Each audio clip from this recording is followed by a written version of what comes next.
आज चिहानको चपरीमुनि पुरिएको राज संस्था प्रेत बनेर सल्बलाइरहेको छ। काठमा पोको पारेर फालेको अस्तु बगाइसकेको संस्था फर्कन त सक्दैन। भूत पिचास बनेर दुःख दिन दुष्प्रयास गर्ने मौका पाएको छ। सबैलाई चेतना भए। एकजना मित्रले भूत देख्नु भएछ। लेलिनको भूत हो कि माओवादीको भूत हो? उहाँसँग म सभामुख मार्फत प्रश्न गर्न चाहन्छु। र अर्को कुरा, एकजना मित्रले के भन्नुभयो भनेदेखि चाहिँ यी सबै कामहरू गर्न पूर्व राजा ज्ञानेन्द्र शाह स्वयंले उक्साइरहेका छन्। उनको स्वयं आफ्नो उपस्थितिमा यी सबै कामहरू गरिरहेका छन्। यति मात्रै होइन, बडो विडम्बनायुक्त हामीले केही र्यालीहरूमा विदेशी विशेष गरी भारतीय जनता पार्टीका नेता, उत्तर प्रदेशका मुख्यमन्त्रीको ब्यानर पोस्टर सहितका र्यालीहरू समेत भएका हामीले देख्यौँ। यसले हाम्रो संविधान बमोजिम यो राष्ट्रहित प्रतिकूलको कार्य हो, त्यस अनुसारको व्यवहार हो।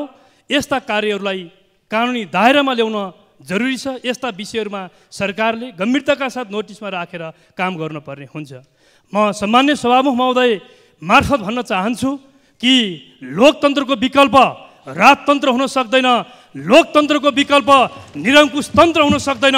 सङ्ग्रहालयमा थन्किएको राजतन्त्रलाई फेरि पनि हुकुम प्रमाङ्गिका माध्यमबाट देश चलाउँछु भन्ने त्यस प्रकारको दिवा सपना देख्ने वा देख्न लगाउने राजाको जय जयकार गरेको र नेताहरू जिल्लामा जाँदाखेरि मुर्दाबाद गरेको नारा उहाँले सुन्नुभएको थिएन होला।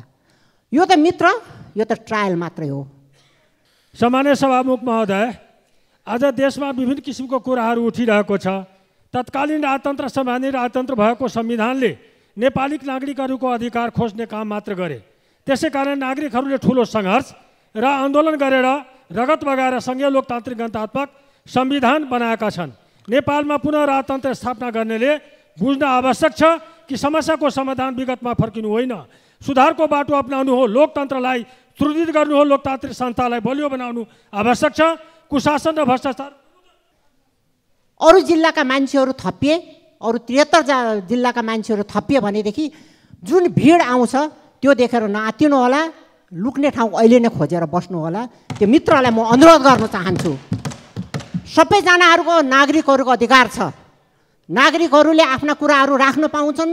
यो अस्ति गएको जुन चाहिँ यो 25 गतेको जुन भिड थियो, यो तपाईँहरूले नालायक सरकारले जन्माएको भिड हो। यो बुझिराख्नुहोस्। तपाईँहरू जति दिनसम्म सरकारमा बस्नुहुन्छ त्यति दिनसम्म यो भिड अझै बढ्दै बढ्दै गएर मान्य ऊर्जा मन्त्रीज्यूको अभिव्यक्तिमा लाजले पनि लाज मान्ने ठाउँ नपाएको प्रतीत हुन्छ। जसले विद्युत महसुल उठाउने प्रक्रियामा कुलमानलाई हस्तक्षेप गर्छ, उसैले बगौत उठाउन सकेन भनेर किन नउठाउने भन्ने कारबाही गर्छ। कुलमानको क्षमताले सबैभन्दा बढी नाफा कमाएको वर्ष सरकारले शून्य मूल्याङ्कन गर्छ। ऊर्जामय वस्तु विदेशबाट नाकाबन्दी लगाएर नेपालले खर्बौँ डोक्सान पुर्याउने भारतलाई लोड सेडिङको अन्त्यको स्याबासी दिने रे। सरकारले यस्तै विपरीत कर्तुक र जनघाती प्रकृतिले आज चिहानको चपरीमुनि पुरिएको राज संस्था प्रेत बनेर सल्बलाइरहेको छ। काठमा पोको पारेर फालेको अस्तु बगाइसकेको संस्था फर्कन त सक्दैन। भूत पिचास बनेर दुःख दिन दुष्प्रयास गर्ने मौका पाएको छ। सबैलाई चेतना भए। धन्यवाद। अभिवादन। 7 सालको परिवर्तन जहानिया राणा शासनको अन्त्यको लागि प्रजातान्त्रिक राज्य व्यवस्थाका लागि थिएन र 17 सालमा राजा महेन्द्रले 7 सालबाट प्राप्त अधिकार कु गरेर जनताको अधिकार खोसिएको कारण 36-37 को जनमत सङ्ग्रह, 46 सालको जनआन्दोलन, सत्ता र संविधान परिवर्तन भएको होइन र संविधान 2048बाट कानुनी राज्य र नागरिक अधिकार प्राप्तिले न्याय नदिने अवस्था सिर्जना भएको कारण तत्कालीन सरकारले 41 बुँदे सरकारका माग राख्दा सरकारले व्यवस्था गरेपछि 52बाट माओवादी जनयुद्धमा जान बाध्य भएको कुरा राजनीतिक दलहरूमा तादै छ होला। राजा ज्ञानेन्द्र शाहबाट कु हुँदाको पीडा यो प्रतिनिधि सभामा रहेका सबै अग्रगामी दलहरूलाई ताजै छ होइन र? सभामुख महोदय, दोस्रो जनआन्दोलनबाट प्राप्त उपलब्धि 2072 को संविधानबाट सङ्घात्मक राज्य प्रणाली, समानुपातिक समावेशी धर्मनिरपेक्षता सहितको अग्रगामी राज्य व्यवस्था अरू सुदृढ गर्नुपर्नेमा पश्चगामी प्रतिक्रियावादी र यथास्थितिवादी अराजक गतिविधि रोक्न सभामुख मार्फत सरकारको ध्यान आकृष्ट। हाम्रो संविधानले संविधानको धारा 1 मा संविधानको पालना गर्नु प्रत्येक व्यक्तिको कर्तव्य हुनेछ भनेर लेखिएको छ। संविधान विपरीत गरिने सबै कार्यहरू दण्डनीय हुनेछ। नेपालको संविधान धारा 5 ले राष्ट्रहित प्रतिकूल गरिने कार्यहरूलाई दण्डनीय मानिएको छ। पछिल्लो केही दिनदेखि सामान्य सभामुख महोदय हामीले हेर्ने हो भने पूर्व राजा ज्ञानेन्द्रको नामबाट, उहाँको निर्देशनबाट, उहाँको उक्साहटबाट समाजमा संविधान विपरीतका कार्यहरू भइरहेका छन्। पञ्चायतकालीन राष्ट्रिय गानहरू गाउने, मुलुकको राष्ट्रिय गानको अवमूल्यन गर्ने, अपमान गर्ने, यस खालका संविधान विरोधी गतिविधिहरू, क्रियाकलापहरू भइरहेका छन्।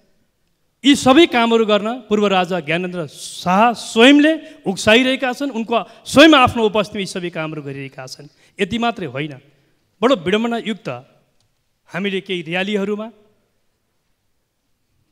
विदेशी, विशेष गरी भारतीय जनता पार्टीका नेता, उत्तर प्रदेशका मुख्यमन्त्रीको ब्यानर पोस्टर सहितका र्यालीहरू समेत भएका हामीले देख्यौँ।